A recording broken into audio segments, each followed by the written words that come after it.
Assalamualaikum warahmatullahi wabarakatuh. Saya Giska Nafisatullah dengan nomor Indo Mahasiswa 24 20777. Di sini saya akan menerangkan materi sosiolinguistik untuk memenuhi ujian akhir semester mata kuliah pengantar linguistik.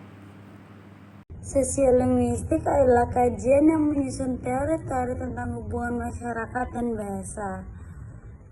Menurut para ahli, yakni Khair dan Agustina, sosiolinguistik adalah bidang ilmu interdisipliner yang mempelajari bahasa dalam kaitannya dengan penggunaan bahasa itu dalam masyarakat. Terdapat 7 elemen yang merupakan masalah utama yang dikaji dalam sosiolinguistik. Yang pertama yakni identitas sosial dari penutur, dan yang kedua adalah lingkungan sosial tempat proses komunikasi. Yang ketiga adalah analisis sinkronik dan diakronik dari dialek sosial. Yang keempat adalah penilaian sosial yang berbeda oleh penutur akan pelaku bentuk-bentuk ujaran. Yang terakhir ialah tingkatan variasi ragam linguistik. Dalam linguistik ada beberapa wujud varian bahasa. Yang pertama yakni idiolek. Idiolek adalah variasi bahasa yang sifat individual.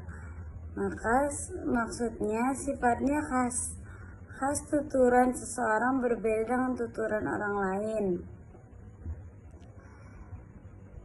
Seperti contoh bahasa yang dapat dilihat melalui warna suara seseorang.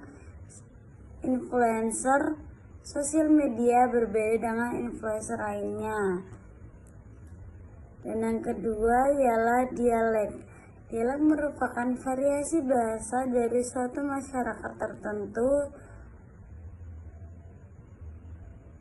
dan perbedaan kelas sosial penutur. Seperti dialek dalam bahasa Madura dan dialek dalam bahasa Betawi. Dan yang ketiga adalah ragam bahasa.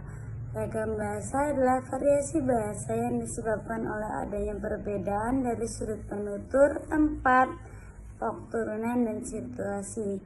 Contohnya, perempuan untuk bahasa formal dan cewek untuk bahasa tidak resmi. Yang terakhir adalah register. Register adalah variasi bahasa yang disebabkan oleh adanya sifat-sifat khas keperluan pemakaiannya, misalnya bahasa tulis terdapat pada bahasa iklan, bahasa tunjuk, bahasa artikel, dan sebagainya. Sosiolinguistik ini meneliti interaksi antara bahasa dan masyarakat dengan bahasa sebagai titik awalnya. Variasi ini adalah konsep kunci yang diterapkan pada bahasa itu sendiri dan penggunaannya. Premis dasar sosiolinguistik adalah bahwa bahasa bersifat variabel dan bisa berubah-ubah. Jadi yang biasa kita pelajari dalam sosiolinguistik ialah yang pertama, bagaimana konteks bahasa itu terjadi secara berbeda dengan konteks sosial yang berbeda. Yang kedua ialah akibat dari adanya dua kontak bahasa atau lebih. Nah, sosiolinguistik sendiri ialah subdisiplin yang berasal dari dua kata, yakni sosial dan linguistik. Mengapa sosiolinguistik ini penting? Karena sebagai alat komunikasi antar daerah masyarakat. Dan selain itu, sosiolinguistik juga dipandang sebagai suatu konteks sosial, konteks komunikasi, dan sebagai simbol masyarakat daerah tertentu. Manfaat dari sosiolinguistik ialah mempelajari ragam bahasa, pilihan kata dan pemakaian kata yang tepat dengan situasi, kondisi dari berbagai faktor lain yang dimiliki oleh lawan bicara. Sosiolinguistik memiliki dua cabang. Yang pertama yakni sosiolinguistik interaksionis dan yang kedua adalah sosiolinguistik variasionis. Ilmu sosiolinguistik dapat menawarkan banyak hal kepada ilmu sosiologi. Beberapa kriteria berikut ini memiliki makna yang penting untuk sosiologi. Yang pertama, menurut pandangan B. Russell, bahasa merupakan satu-satunya alat untuk mengenal ilmu pengetahuan.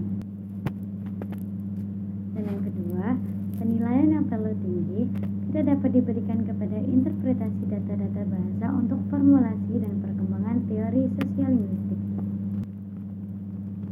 Dan untuk yang terakhir, data-data sosiolinguistik memegang peran penting dalam cabang-cabang ilmu sosiologi.